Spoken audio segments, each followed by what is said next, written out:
Oh, sorry, I forgot I make videos for this channel too.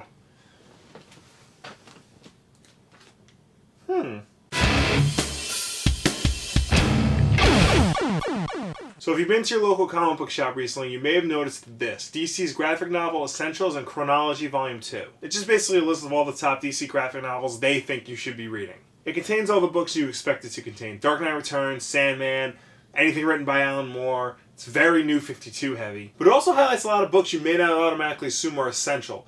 Like Batman Under the Red Hood, Brian Azzarello and Lee Bermejo's Luthor, the Green Arrow Archer's Quest. But it's far from perfect. Like I said, this is very New 52 heavy, so it focuses primarily on things released after the September 2011 relaunch. The pre-New 52 stuff they do mention here is few and far between, and it doesn't stretch back that far. In fact, the oldest story in this guide is V for Vendetta, which came out in 1982.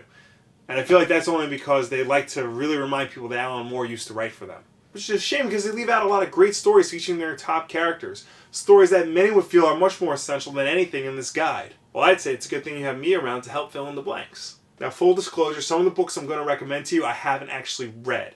I'm going to recommend them to you anyway because everybody I've asked, either online or in person, say that these books are probably more essential than anything that's in this guide. So, here we go. We'll skip the beginning of the book because it's the top 25 essential graphic novels, and that's pretty standard stuff. No questions asked. We'll skip the next section because it's all New 52, Volume 1, this, that, of all the characters, blah, blah, blah. The first character they showcased in this guide is Batman. Now, a few weeks back, I did a video on the top 5 underrated Batman graphic novels you should be reading, so I say check that video out first. I need my view count to go up. With that being said, the books that they do list in here are pretty essential, but it's surprising they leave a lot of things out, especially a death in the family. This is the infamous story where Jason Todd, the second Robin, dies at the hands of the Joker, and how that affects Batman. This is one of the most important Batman stories of the late 80s and early 90s. It pretty much sets the groundwork for Batman's emotional journey up until Nightfall. To omit this, especially when they list Under the Red Hood, the story where Jason Todd comes back from the dead, is really bizarre. The only reason why I think they might have left this off is because it might have confused people with death of the family. Scott Snyder and Greg Capullo's joint about the Joker trying to end the Batman family. But honestly, that's not really an excuse. They could have easily had this in instead of Under the Red Hood, so I don't get it. The next character is Superman. While they mention pretty much all of Jeff Johns' work on the character, they leave out probably his most important, which is Brainiac, which he did with illustrator Gary Frank. It reintroduces the character of Brainiac for the 21st century while still acknowledging all the stories that have come before it. And on top of that, this is probably the most emotional Superman story Jeff Johns has ever written. And speaking of Johns, the next character in the guide is Green Lantern. And of the 16 books that they list for Green Lantern, only one of them is not written by Jeff Johns. And while I'll be the first to admit that Jeff Johns is probably the best Green Lantern writer ever, it's a shame that they don't mention Emerald Twilight, the story about how Hal Jordan went insane and became Parallax and paved the way for Kyle Rayner to take over the role. Like it or not, Emerald Twilight is an important part of Hal Jordan's story. It sets the stage for everything Green Lantern from 94 all the way up until Jeff Johns' Rebirth, which introduced Hal Jordan back from the dead. Without it, we probably wouldn't have the Green Lantern we know today. So at least it deserves a passing mention. It just seems like DC doesn't want you to remember it at all. Same thing with the next character, the Flash. The only books they showcase are all Barry Allen books, not a single word of Wally West, even though he was the Flash for a whole generation of people. My generation. And stories like Blitz and Rogues were written by Jeff Johns, so you'd think they get a mention. But if they really only want to list Barry Allen titles, then they should have listed The Dastardly Death of the Rogues, which Jeff Johns did with Francis Manapul. Listen, I'm going to be straight with you guys. This is one of my favorite comics of all time. So summarizing it is not going to do it justice. Just go out and read it. You will not be disappointed. If you are, leave a comment. Next is Green Arrow. And while it's nice that they mention Mike Grell's classic The Longbow Hunters, it's weird that they don't mention Kevin Smith's 2 Green Arrow books, Quiver and The Sounds of Violence. Now, I know people either usually like or despise Kevin Smith's comic book work. It's the case with all Hollywood types trying to do comic books. But you would think that DC would want to promote the fact that somebody from Hollywood is writing for them. And these books were really popular at the time. In fact, I think Quiver was the #1 selling book of the month overall. Plus, I've read Sounds of Violence, and I think it's pretty good, so I would definitely recommend it. It's autographed, but I didn't meet Kevin Smith. I bought it like this. Next is Justice League. And here they could have mentioned Mark Waid's Tower of Babel, the story where Ra's al Ghul defeats the Justice League using plans that Batman created himself, but they don't. I'm guessing it's because they're coming up with a new edition of that story later this year, and it wasn't ready in time to print in the book, but that's no excuse. The next character they spotlight is Wonder Woman. As a side note, if you're wondering why she hasn't had her own movie yet, it's probably because that it took 71 pages and 6 separate characters before they can get to her in their own official guidebook. This is how her own company treats the first woman of comics. And on top of that, they only list 6 books. 4 of them are the New 52 books by Brian Azzarello and Cliff Chiang, which are admittedly excellent books and you should definitely read. The other 2 are J. Michael Straczynski's Odyssey, and only the second volume of that is any good. What's better than all those books, however, is the Hikatea by Greg Rucka and J.G. Jones.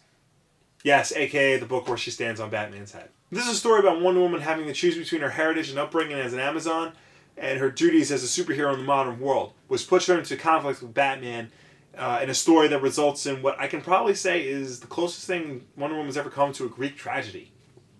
Yeah, it's that kind of book. After Wonder Woman, they showcase the Teen Titans, and boy did they f*** that up. Now, they mentioned Jeff Johns' Teen Titans run, which they should because that run was awesome.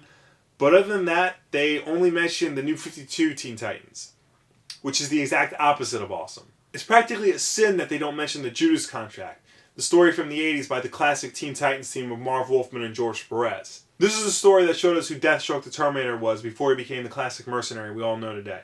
So this is a story where Dick Grayson finally becomes Nightwing after years of being Robin. Perhaps most importantly, this is the story where a member of the team betrays them that they never saw coming and that will haunt them for years and years to come. You have to understand that in the 80s, before Watchmen and Dark Knight Returns changed everything, 2 books reigned supreme. X-Men by Chris Claremont and John Byrne, and Teen Titans by Marv Wolfman and George Perez.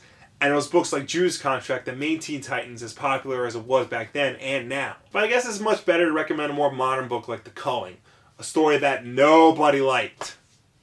Next up is a section on their digital first books, which actually I'm going to leave alone because all those books are pretty good. Lastly, let's touch upon their Vertigo section, which pretty much lists all the books you expect them to list. But Sandman, Fables, and Why the Last Man all get their own special section, where they list every single book in those series. And while they certainly deserve their own sections, especially Why the Last Man, books like The Unwritten, Preacher, Ex Machina, Scalped only have their first book listed, instead of all of them. So I don't see why you couldn't do that also for Sandman, Fables, and Why. Just list the first volume to make room for other Vertigo books like Human Target and DV8. Now, to be fair, I should mention that in the back is a more comprehensive list of books DC recommends. It fills in the blanks pretty nicely and even tells you what order you should read them, which is always helpful. And it does mention books like Death in the Family and The Dastardly Death of the Rogues. But it still leaves out books like Emerald Twilight, Hikatea, and Quiver, while others like The Judas Contract aren't exactly mentioned, but the omnibus that it's a part of is. So unless you know what omnibus it's in, you're not going to see it right away. I guess the whole point of this is that I feel like here was a chance for them to showcase a lot of their catalog titles, but instead they're just focusing on all the big name stuff. Which is fine, but they mentioned books like Dark Knight Strikes Again, Superman, What Price for Tomorrow, Wonder Woman Odyssey, and again, Teen Titans Culling. And yeah, those are all big name books, but none of them are all that good. Again, especially the Culling. So while I think it's okay if you want to pick up this guide, I mean, especially because it's free, I would say maybe ask somebody about what's in this book before you start blindly picking from it. What do you guys think? Did you pick this up and think they left things out? Did I leave anything out? Let me know down below or on Facebook and Twitter. As always, like if you like, subscribe if you really like, share this video with your friends. Thank you very much for watching. Yeah, I'll see you next time. Plus, there's a lot of toys and merchandising for Amazing Spider-Man 2. You want to know what doesn't have any toys or merchandising? X-Men Days of Future Past. That's not exclusive to the Xbox One. It's all next-gen consoles. Yeah, like the PS4. Also, like, we have games for it, but, like, none of them are, like, you know, groundbreaking. What's the best one you've played so far on it? Octodad.